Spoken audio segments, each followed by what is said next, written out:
know.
Hey, hey, what's going on? Welcome everybody to Poetry's Paradise, episode 1. Tonight we have brother Josh Smalls, and also tonight we have me, Michelle. Welcome, my brother, my sister. How y'all doing? I'm good. All right. I had to make sure my screen was clean. How you doing, sis? I can't hear you. I think your mic is muted.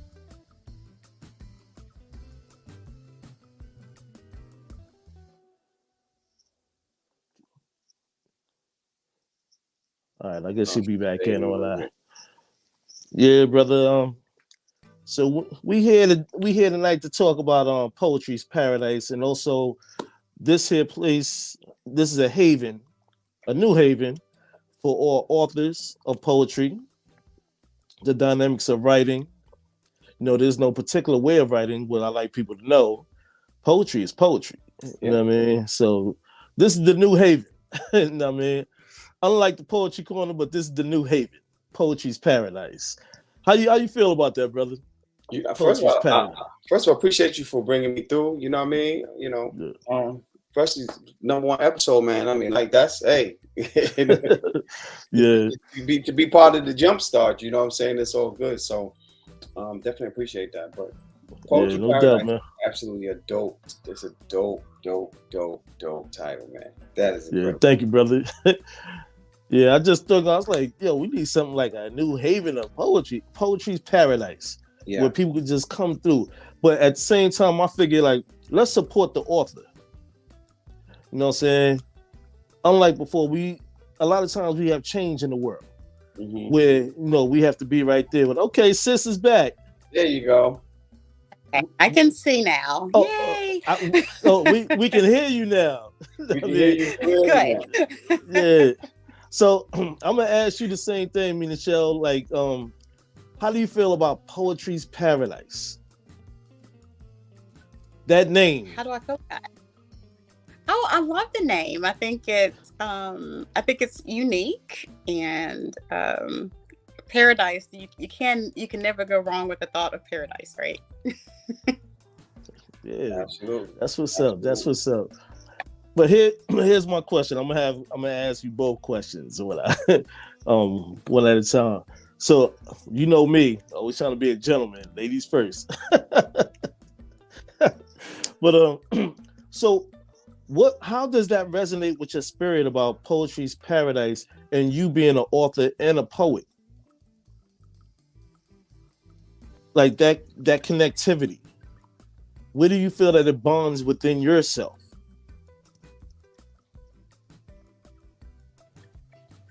Okay, so you're coming in and out a little bit. You hear me now? Can you repeat the question for me? Poetry's Paradise. How does it resonate with your spirit, with you being an author and a poet? Does it resonate with my spirit? Yeah. What comes to you? What comes to mind from it? Yes. Mm-hmm.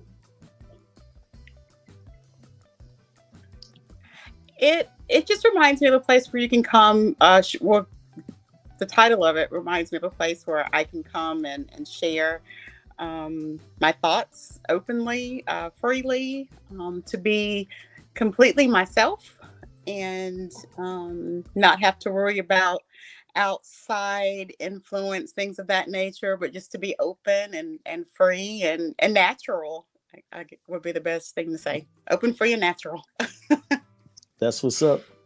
Ain't no greater answer than that. Yeah. Okay, brother Ja, same thing, brother. I think when you think paradise, right, it's like the answer to everything, right? It's peaceful, and it's home, right? No matter what you grew up doing in life, everybody knows paradise is like the best place. And so poetry, paradise, that combination is in itself a metaphor. I think it's a magical metaphor at that. It doesn't get much better than that. As a writer, as an author, as a poet, it doesn't get much better than that. It doesn't get much better than that. Yeah, that's what's up. That's what's up. Well, here's my next thing I'm going into. I'm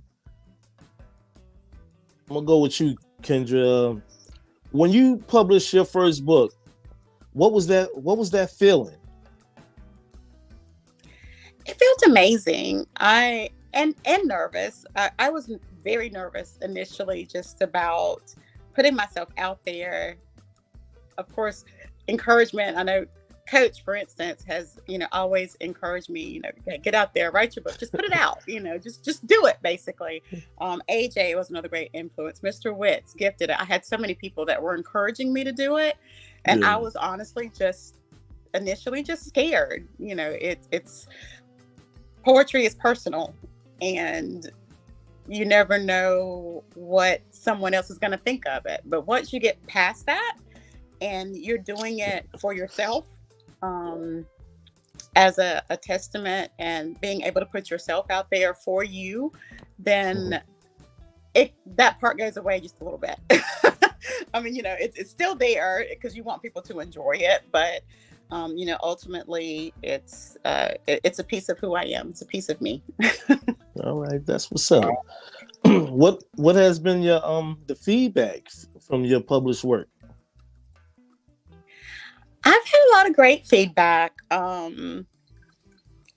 People are, generally asking, of course, hey, when are you going to do another one? And I do have probably enough to do another one. It's just, taking the time to actually put it together. I've had people that have resonated with some of the pieces that are in there. They've learned things about themselves, learned things about me from it. So yeah, I've had pretty good feedback. I don't think I've necessarily had anything quote unquote negative that I would look at and say, oh, that was something bad that came back. So all right, that's what's up. And you are a dope poet. I mean, I'll be a testimony to that. I mean, and the book is fly. I mean, after I think I'm gonna take your book in tonight to work and reread it. I might have missed something up in there. You know what I mean? Word. I appreciate that. Thank you. That book. Yo. Yeah, that book right there. Right there. Book close by. You guys are. All right, Coach, man. So the same question. I'm 6 books in now, right? Amen. But there's nothing like the first one, even though it's never the same as you do, as you bring more books, produce more books. I will say that what I've learned, it was such a rush to get my first book out because I wanted to have it out, right? It was something that I thought about for some time. And it was scary in the sense that, who's going to buy this book? And then it became a point where I was basically like, who's not going to buy this book?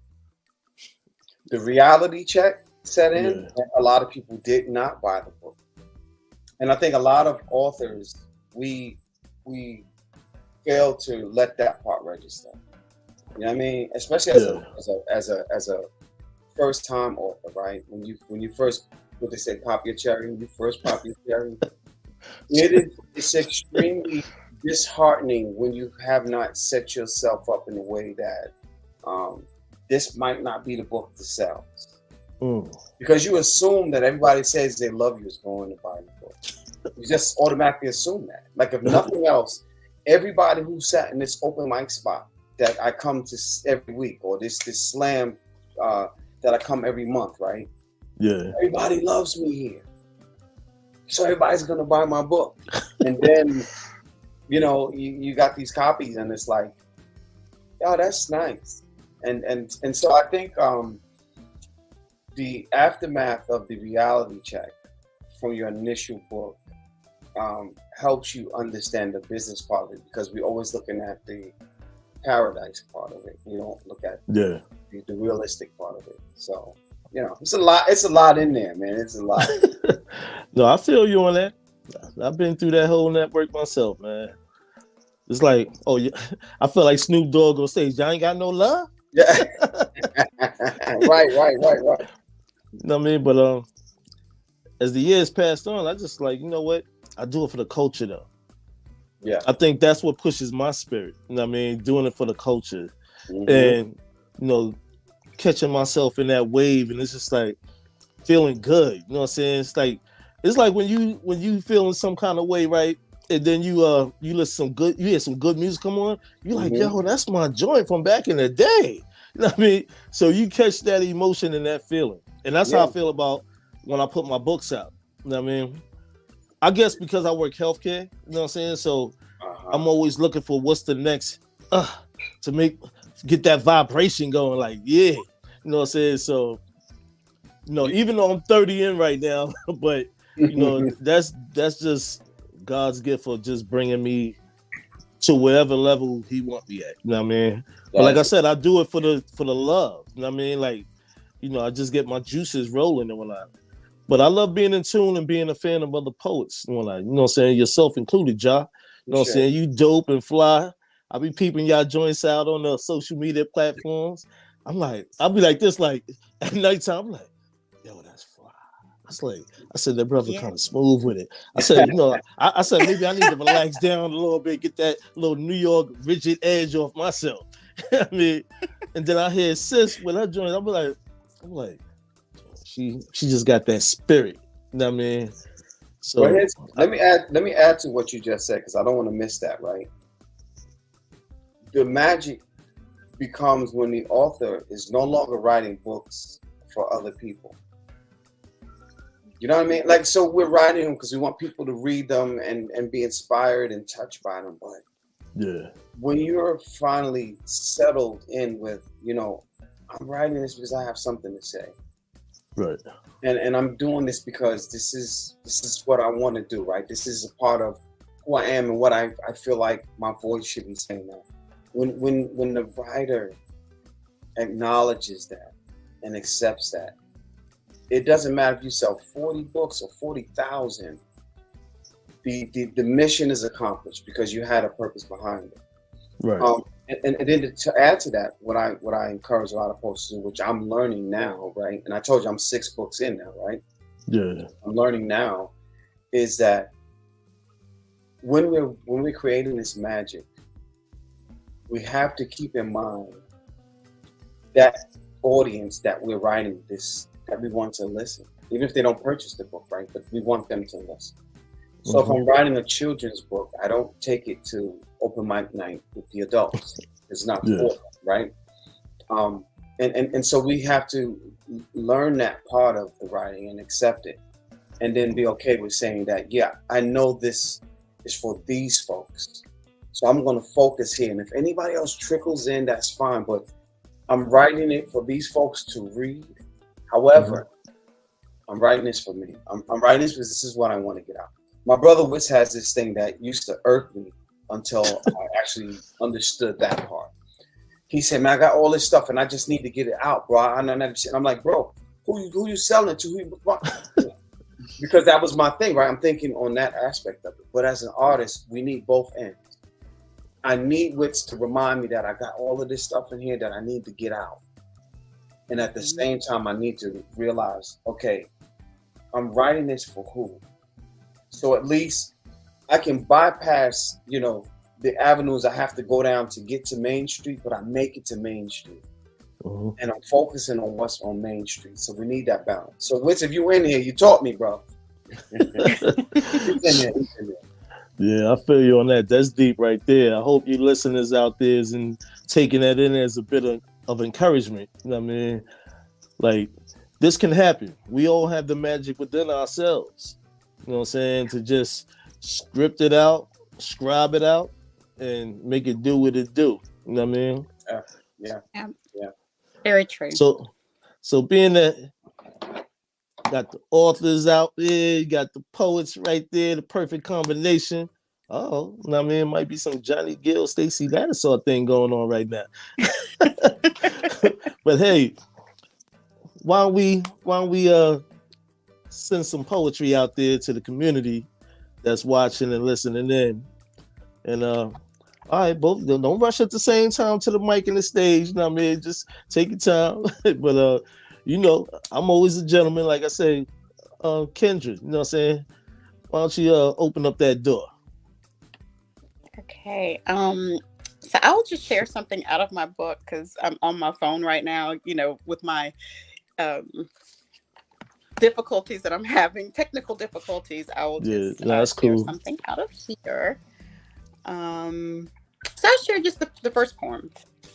Let's see. I'll put my glasses on. So this one's called Accepted. I found love in you, accepting me as a part of you. Found love flowing from you. You are more than a part of me. You are who I am. A free verse released in haiku, a foundation of carefully structured bare bones standing silently stripped of safety's covering. I am uncovered in cautiously constructed rants, seen exposed yet still protected. I dance, fingers to pen, gripping the tip, untwirling my thoughts, flowing through ink all naturel on unruled paper, lifting life's light to new levels, leaving fine points etched in sheets of wood, hemorrhaging held pain as a dam liberating water, soaring into the rain, disrobed, unclad, undraped, succeeding through sorrow, smiling pure radiance, freeing my voice, exposing my vulnerability for the love of my poetry. First piece. I love that. When I have a question. Yes. What inspired you to write that beautiful piece of poetry?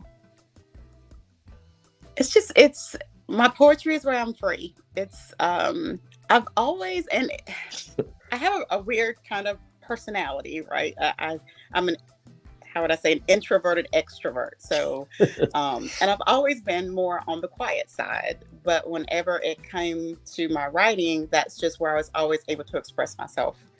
And so I think that poem, it shows all of that.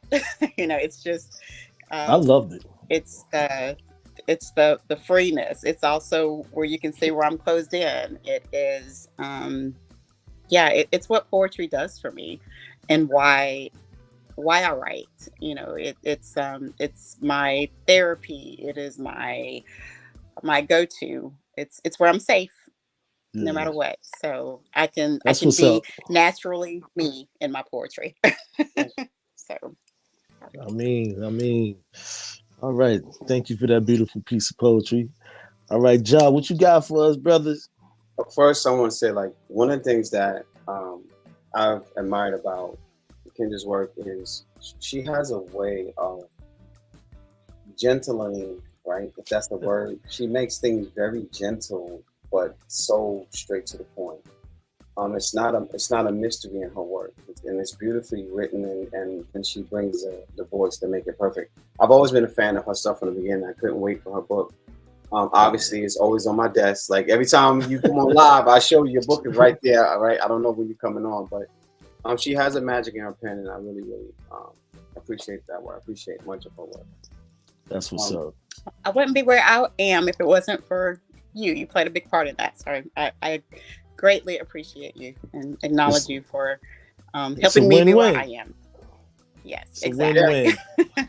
I'll admit, like when we were doing, when I was doing those writing sessions and those workshops, Kendra would come and she would put the work in, and it showed in her work. She put the work in, and it has been incredible. So I'm grateful to have played a small part in that, but it's amazing. It is. Yeah, that's beautiful. I mean, word up on that. So I So, am a friend of mine whom I just met recently. I call her my little sis. She's a friend we met on TikTok, and she's an amazing vocalist. Her name is A Beautiful Day, and she usually sings a song on live on TikTok live, and I'll do a poem right after her song.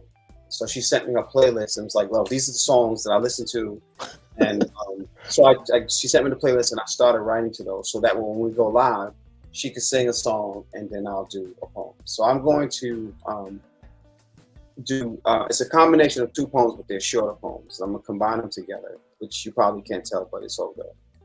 It says, "It was in her tomorrows I was lost, floating like a falling star in the bottomless sea. I know the power of her energy, but there's little hope for the hopeless romantic. So I raise my white flags and tell myself that tomorrow is a new day.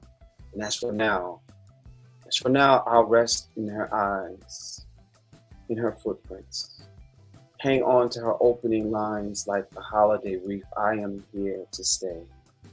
Accepting her balance one sip at a time because, well, life is a battlefield.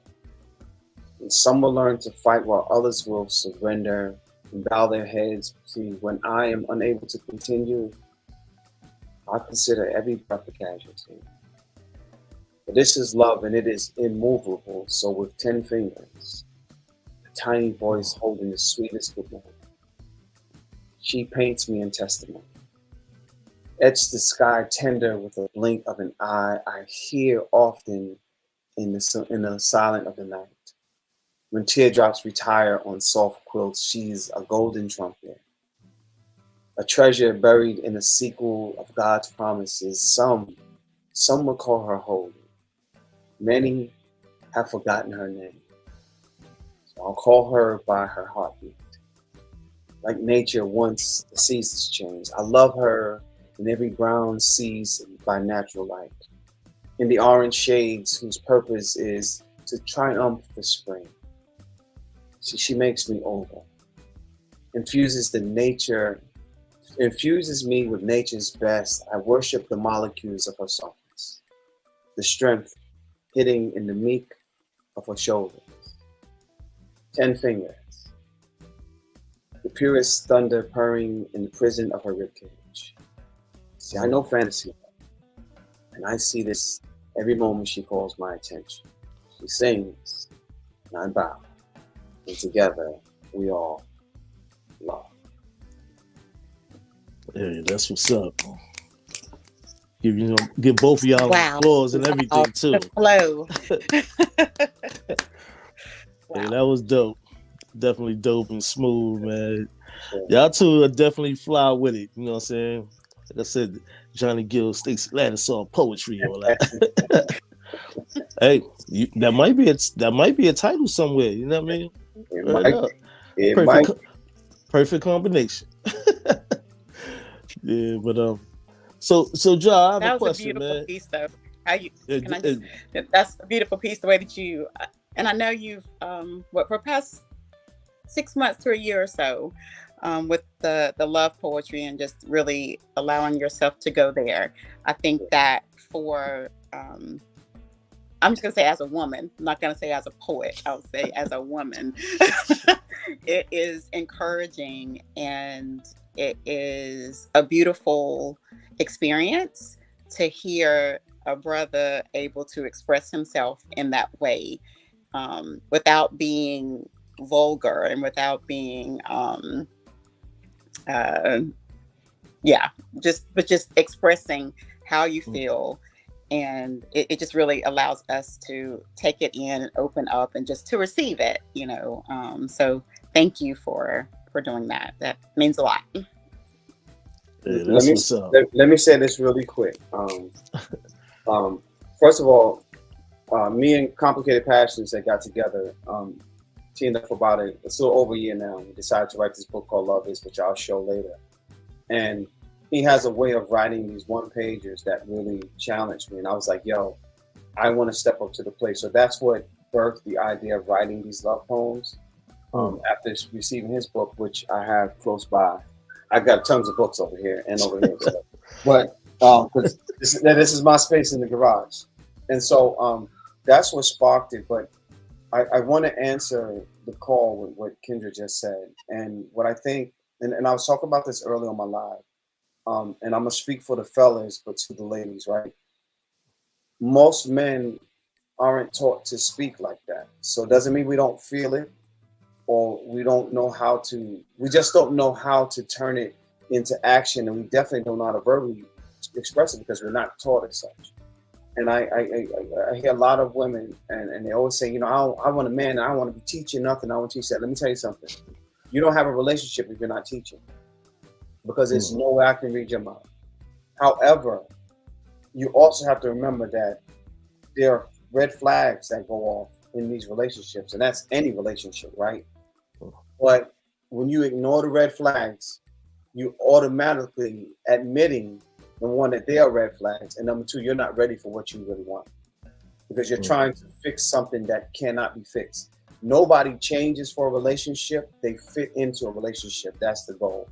And if me trying to be a square to fit into a circle is not working, you're not going to make that work. However, if it does kind of make sense, you can still make artwork out of it.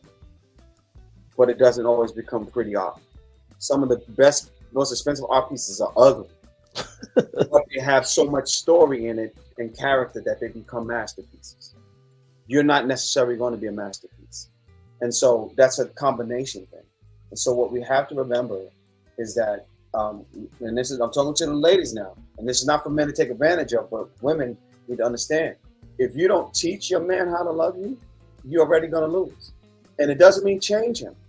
Because if you change him, he's not who you met from the first place, and that's not your man. That's not your person, right? So me writing these love poems, and I'm ending here, me writing these love poems, so two things. It's number one, to remind women, especially Black women, because that's who I know, that's the community I live in, right? Especially Black women, to remind you that love exists and that you're not unlovable. You've just been fishing with the wrong equipment. Think about that. And number two is, these love poems are your alley-oop.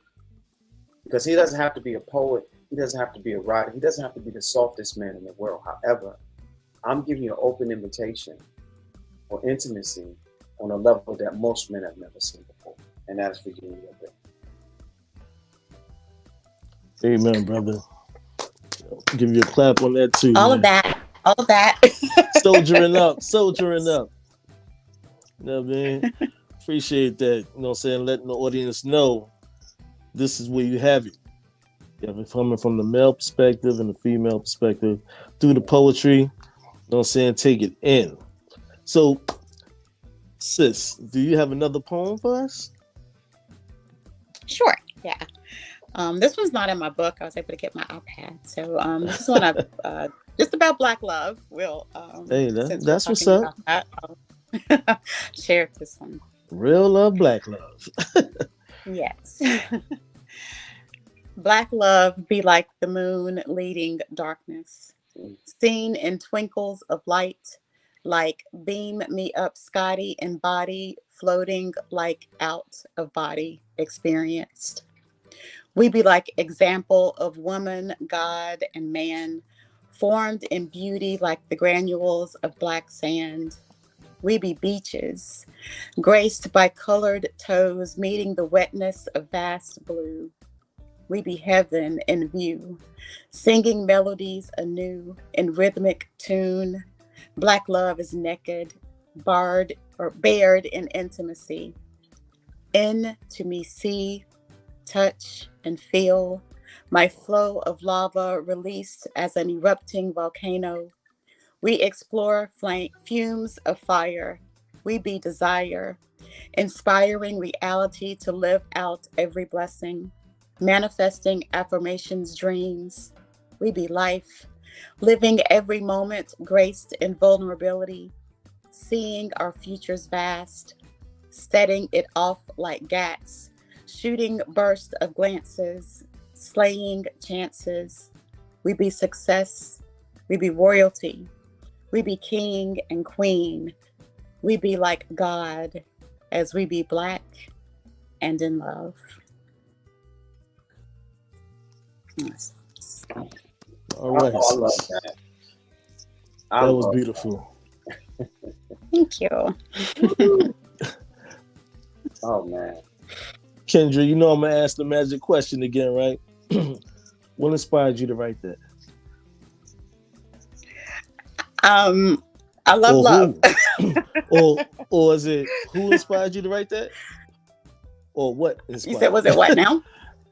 Who inspired or what inspired you to write that? I enjoy writing love poems. I do. That's what's up, though. I've seen it.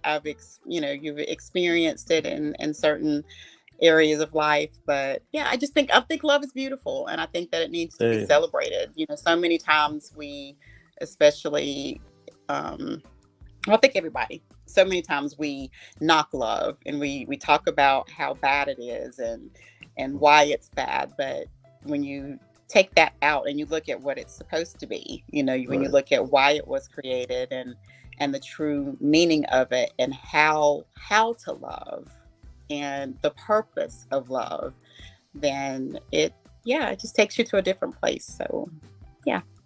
Love the love, right? Yes. Yeah. That's what's up. Beautiful piece again. Like I said, brother, what you got for us? I don't even, am I worthy of such after that? Like, how do you follow up to that? Oh, listen, man. I'm pretty sure when Johnny was hearing Stacy singing, he probably was wondering, can I really come behind that?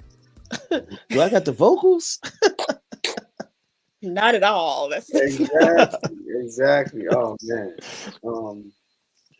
Let's read this one. It was the eyes that told her secrets, the teardrops that traced the curving of her smile. Happy hadn't called her name. Not today. Perhaps not in a long time. Somehow, melancholy blues traced her speech, so I could see her pain. All the hurt from untold stories, although some will call it tragic, I call it beautiful. To me, even in darkness, she could make an average moment seem simply amazing. Lady, I saw you perfect, like the sun once the storm passed. The first glance of excellence after melancholy claimed your space. I know God exists. I met her the first time I saw you, in your smile, in your hugs. The beauty of your skin, black woman, you are magnificent. See, it's the magic in your country. The way your build says excellence. For that, I love you now, and I will love you always.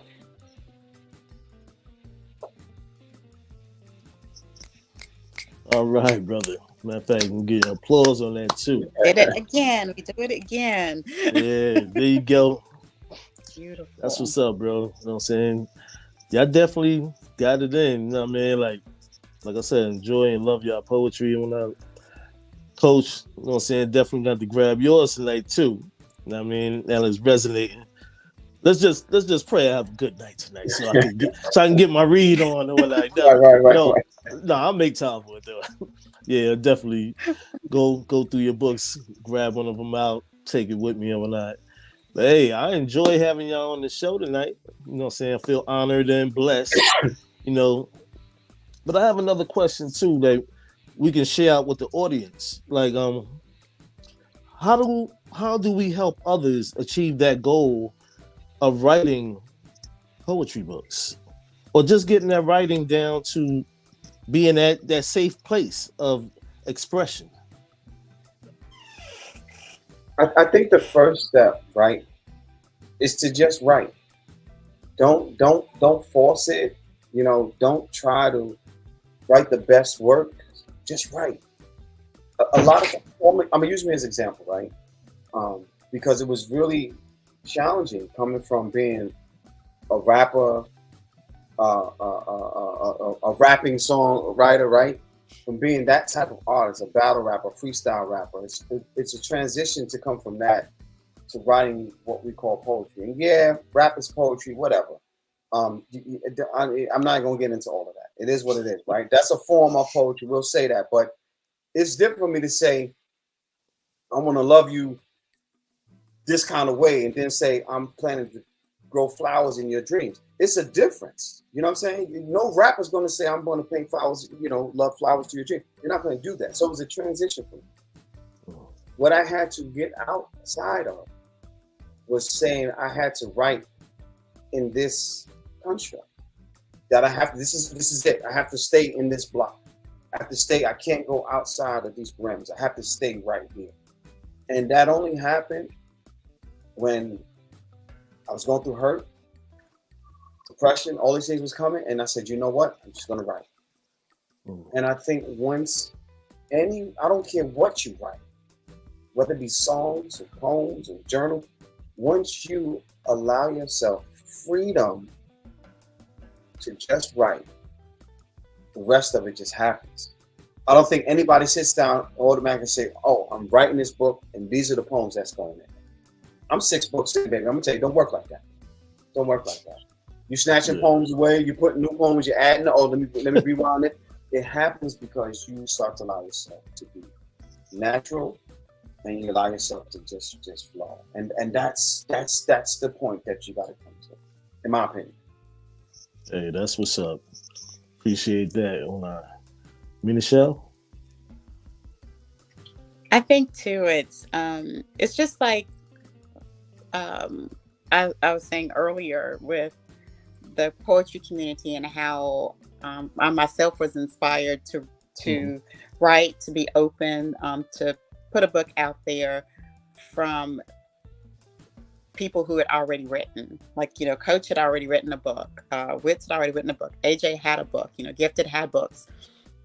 So it's them being the mentors that they are and inspiring I don't want to say a new generation of writers. I'll put myself in that field, to be free and to encourage creativity and to spark that. It really means a lot.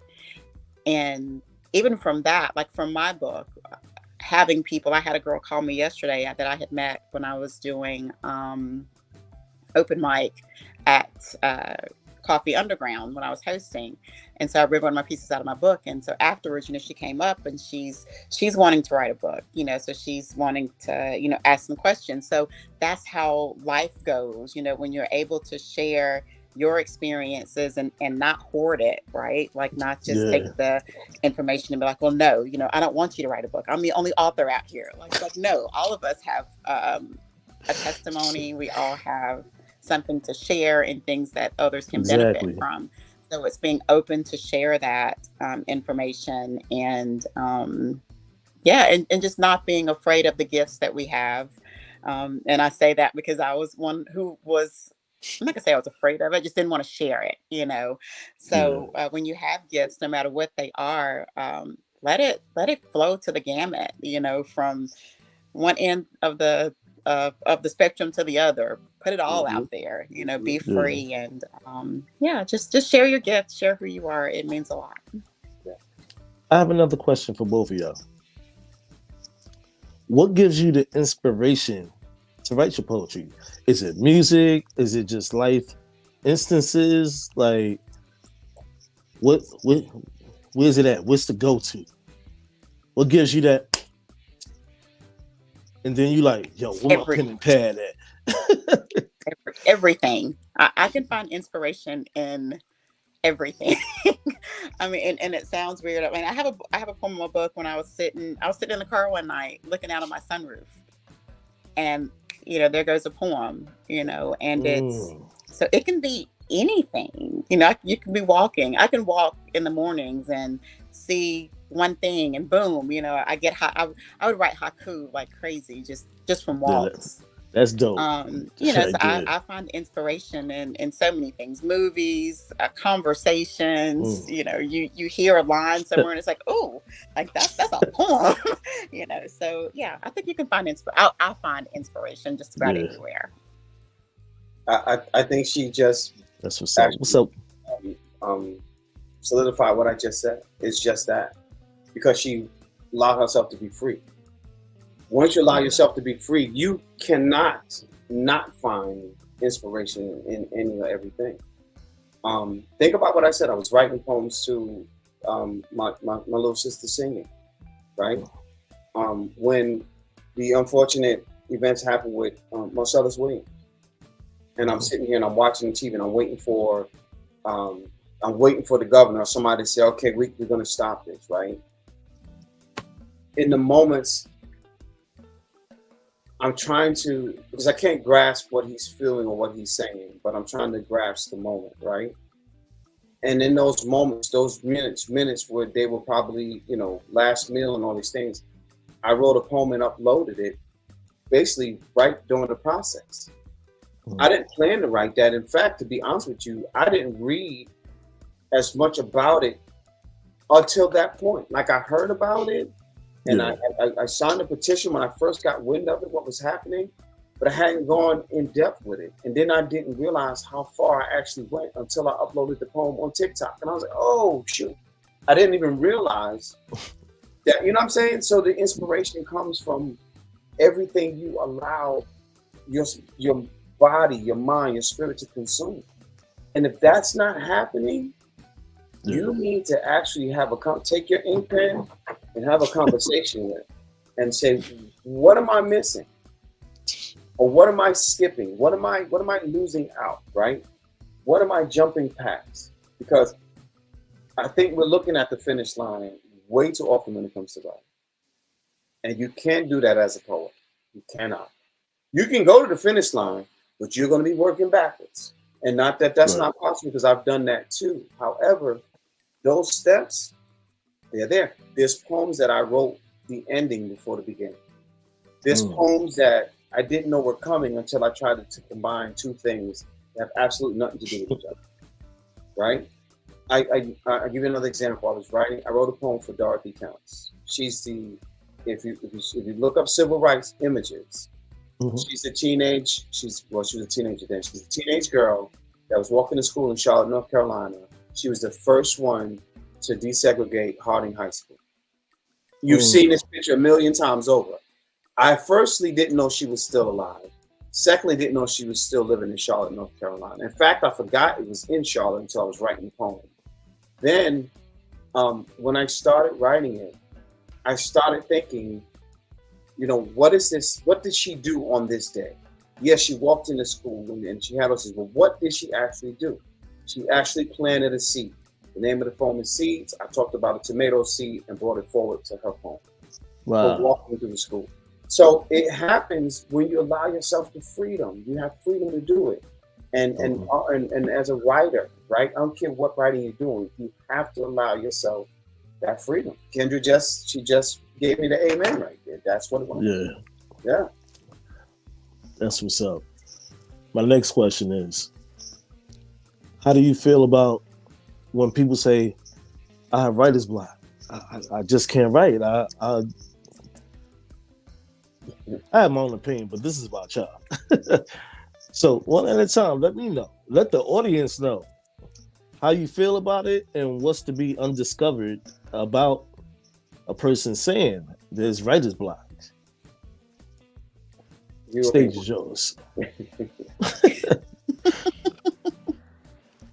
Kendra, you want to go first? I will say, okay, I have to take it from the standpoint, and Coach, I hope I'm not gonna steal your thunder because I'm just No.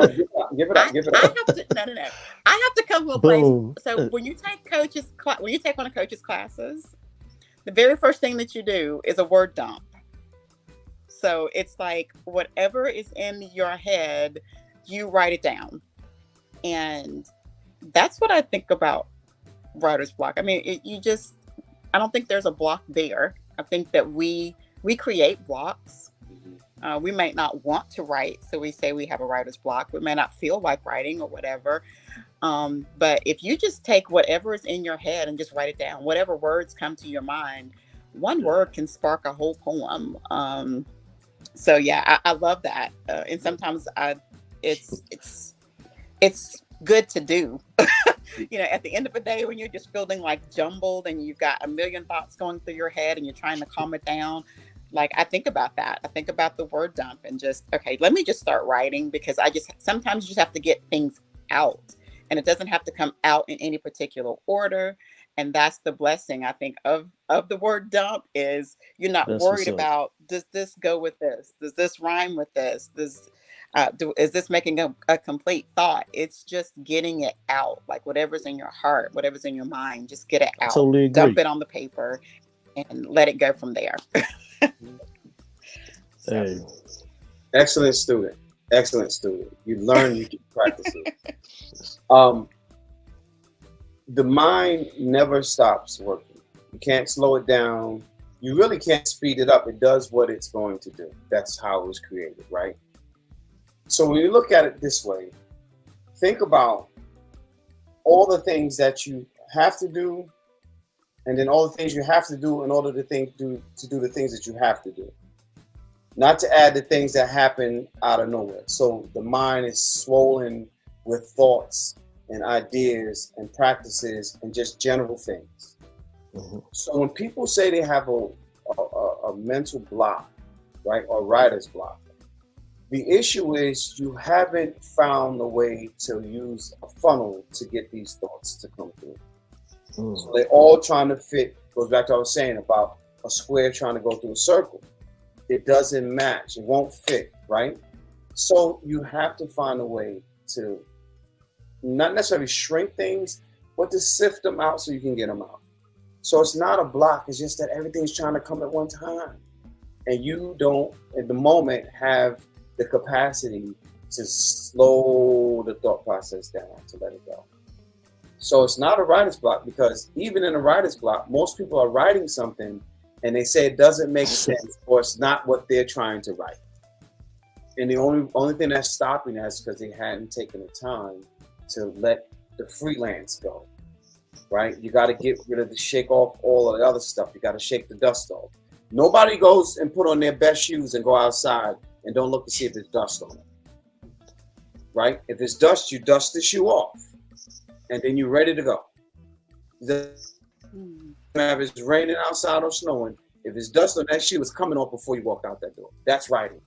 Clear that path, clean that slate off. And that's basically simply happens with a word dump. If you do a word dump, whatever block is there, it goes away, because you can always write something, right, unless you don't have to. That's what I tell people all the time. You know what I'm saying? They be like, you always in your phone all the time texting somebody. That's why I'm not texting, I'm writing poetry. Really? I'm like, yeah. I said, now back to what I was doing when I excuse you when I no, even sometimes we've had meetings like at work and stuff, and it'd be boring to me, and I'd be like, I don't feel like listening to all this. So I'll be like this, because thoughts come to my head, and I'll be like, And they'd be like, Joel, and I'm like, what? Do you have any questions? No. I mean, and I'll go back to writing, because, like you said, you can find inspiration through anything. A thought, a word, a phrase might catch your attention, and you just take off.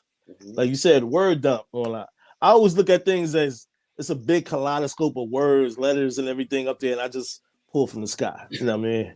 Pull it all down. I'm like, all right, just the other, and I'm just. Then I get real sensitive with it a little bit, and that's how I formulate certain poetry and stuff. I just be like, yeah, and I look over and I'm like, Okay, cool. No, man, but like I said, people can always gain inspiration from other people, through other people. I mean, so never say that you have writer's block. You just probably ain't in touch with what you need to be in touch with. Just let it go. Put it on paper. Because the thing, you could write I believe that you could write anything down and just formulate it into a style. You know what I mean? Mm-hmm. Put a flow on it, cadence or whatever, and just talk that talk. You know, just like how the last poets of them did back in the day. You know, everything ain't rhyme or whatever. They just bringing it out. You know what I mean? There's all forms of poetry. But sometimes I think we all get in each other's heads sometimes and be like, oh, I need to write this nice joint. Nah, just like you said, you know what I'm saying? Be natural, let it flow. You know what I'm saying? Word, John, like he said, word dump. You know what I mean? So there I have it I'll out say there. along with what you were saying, just to open up, that we're all able to write everything. So and both of you probably not know, Coach knows, but like before, I've done some like different like erotic type pieces or whatever. But that's something that initially you would have never heard me say or do or write. So, but just allowing yourself to connect with all aspects of yourself is something that's important. I'm finding now I it's important to just release, to get things out, to put it down, whether it is, and it may not always end pretty, because that was one of my things, before. It was just like, oh, if I'm going to say something bad, it's got to end pretty. Like it's got to end happy. And it's like, everything does not end happy. Okay. Like everything is not pretty. So it's allowing yourself to just put it out there and know that you've received those words for a reason. And, Right. Whether it's for someone else to receive or whether it's just for you to get out, either way, allow yourself to explore all aspects of who you are and know that it's okay. Like it's okay to be free. It's okay to be unique. It's okay to not, like, I don't, and I say this all the time, I don't consider myself to be like, I don't necessarily write like slam poetry, and that's okay, but sometimes you can get afraid to share poetry because it's like, well, it's not the cadence, or it's not the topics, or the things that other people may like to hear. But it doesn't matter, like, you just be who you are, and love yourself, Basically. accept yourself, and put it out there. It's okay. Like, we all have our own form of writing. We all have our own style of writing. It's just, I think it's more important to just be you and to allow yourself to get it out. Yeah. To share who you are. That's what's up. Thank you for that. I mean, appreciate that. Ja, you got anything for that? At the end of the day, and I'll say this, right, because I give erotic poets a lot of. I do, and I think, and it's funny because I know somebody's going to be like, I know he's going to say something. So here's what I would say about, because I don't dislike erotic poetry. I have issues with the vulgarities when you say that you are a writer, right? And I say that because I want to write an erotic poem that I can say in front of adults, no matter how old they are. Right? I don't want to, I can't say this because I'm in front of church folks. Church folks have sex. That's how they have babies. Church folks are romantics. That's how they have, you know what I mean? So, but if I'm writing all of these words that I can't say in church, right? Or whatever religious place you go to. I say church because we're in what they call a Christian nation. But if I can't say these things in front of grandma, you know what I mean? Like, then what am I as far as a writer? So I can't stretch my vocabulary. And I know, don't get me wrong, because I say some of the vulgarities. There's a place for them, and I get it. I'm not like saying don't ever, or you're not a good writer because you use them. What I challenge the erotic poets to do is to stretch that vocabulary. right? Find ways to stretch it outside of the norm. So that way you're not limited when you walk into a space, because sometimes that might be your only thing that moves the crowd. I've done poems and the crowd sitting there and they don't get it. So I might have to do something that's a little edgy, but if there's so many vulgarities in it and I can't use it, then I'm in trouble. I just cage myself in. So don't, as a writer, I don't think you should ever lock yourself into, oh, I can only do these poems here. My Black Power poems, I get the best response in front of all white audiences. I don't shy away from them. This is what I live with. So you hear, you gonna get this work. And so I'm doing these, proud to be Black poems, and the white man came and took our people, and I do these poems in front of people, and those are the audiences that love it. And it's because I've taken the time to acknowledge that I don't have to say this in this word. I don't have to use the vulgarity. And that's my only thing. Like, take yourself away from that so that you can stretch out a little bit. I believe, thank you too for that. You know what I mean? But I believe that, like you said, when you can speak your poetry in front of the elders, that's a beautiful thing right there, And that's why I'm glad that I have a couple of elders in my family. When they read my material, they're like, "Oh, JoJo, I didn't know you can write like that." I was like, "Yeah." I'll be like saying to myself, like, "Where you going? Where you going with this?" Like, I'll be kind of skeptical. I'm like, "What book did you read?" I mean, like, but when they express things to me, it just makes it like, okay, cool. I need to stay right there, because certain family members, they come from that era. You know what I'm saying? Where that Black woman and this, that, and the other. So I always try to, I call it tippy toeing. Even when if I do erotic poetry, me myself, I'll tippy toe around things. Yeah. Now, unless it's a platform and I just jump out the window, then I'll go into one of my alter egos, be like Lord Atterbury. You know what I mean? Because that's not me. You know what I'm saying? Right. But but I get what you're saying though, because when I jumped on stage and I hear that, I was like, oh wow. Afterwards, they said, that was you had some nice poetry, but it was a lot of white people. You know what I'm saying? So I'm like, wow, because that's the area I'm in. But it felt good hearing it. It was authentic. You know what I mean? So I get it. Sometimes there's a time and place for everything. Absolutely. And like you said, the vulgarity. There's a certain way to bring out the things that you need to say without saying that all the X-rated stuff. You know what I mean? I ain't judging nobody. I'm just saying. Right. No judgment. But like you say, you want to be able to step into different places to be able to express and have people use their vivid imagination. You could say certain things and people like this. Oh, I get where you're going with that. You know what I'm saying? Like, he just ain't saying it, but I get it. And that should be the focus point. But to each his own. But I appreciate you breaking that down though. You know what I mean? Word. But and also to add to that, the elders are the best listeners. Right. Bro, when I do poems and the elders they listen. They don't wait for punchlines. They are listening.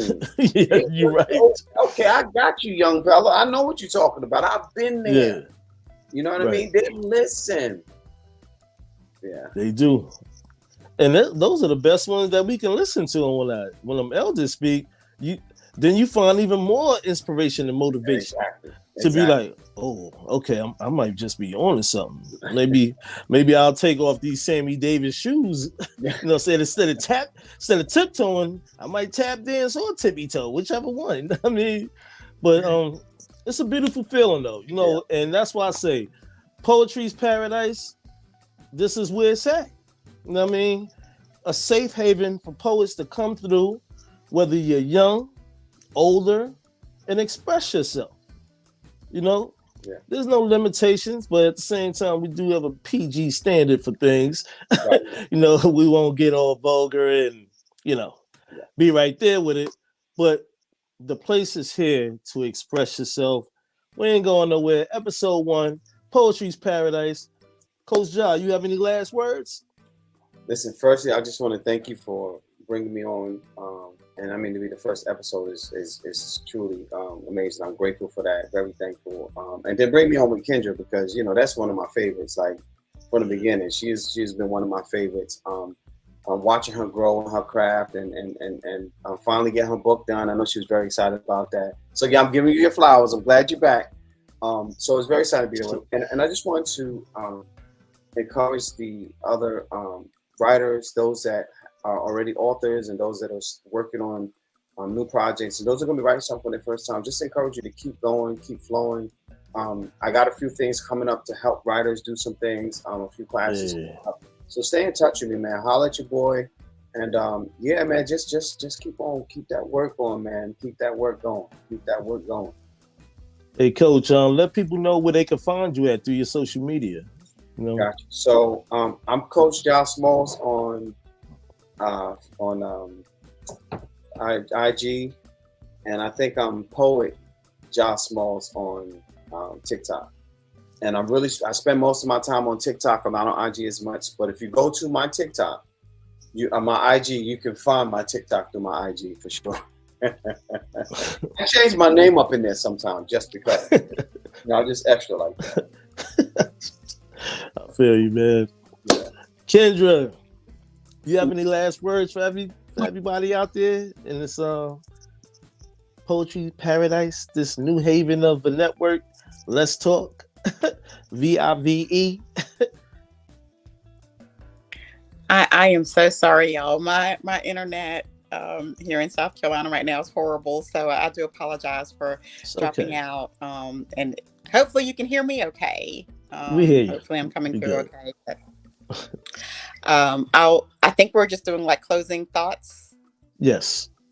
Okay. All right. So yeah, just again, thank you so much for having me on. It is an honor to be on with you, and definitely an honor to be on. And you can follow me. Oh, she dropped again. Man. I know she is having problems down there. Yeah, they hadn't fixed that. She said down there when the storm hit, because the storm hit pretty bad where she's at. Yeah. So I know she's on fire. I think her Wi-Fi just started working today, so it's probably still a little shaky. Yeah, I was informed of that.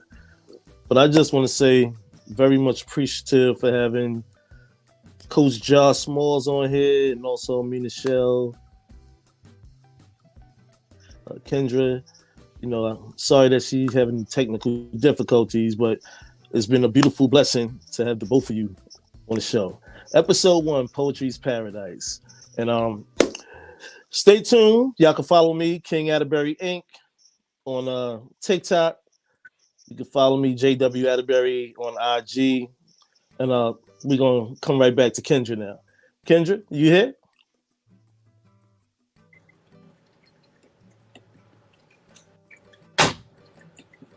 You good, Kendra?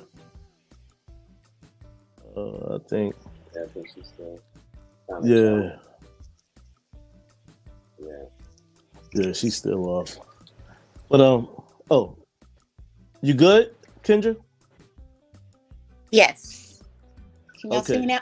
Okay. Yeah. I'm sorry. No, it's all right. It's all good. It's all good. I am Mike and Michelle. Finishing that off, you can Instagram is the best place to see when I put new stuff out. It's always on Instagram, but just under Myke, MYK and NICHELLE. I think it's on my little thing there. And again, I just want to thank you for having me on. I'm truly honored to be here, and in such a great space with two great poets here. And I'm honored and very thankful. Yeah, well, as I said, we'll check y'all out soon. You can check me out through my social media, see what I got going on, and stay tuned for the next episode. So if you're an author, poet out there, the combo, contact me at through the social media, through the inbox, and let me know would you like to schedule your appearance on the next episode or following episodes of Poetry's Paradise. And we're about to get up out of here.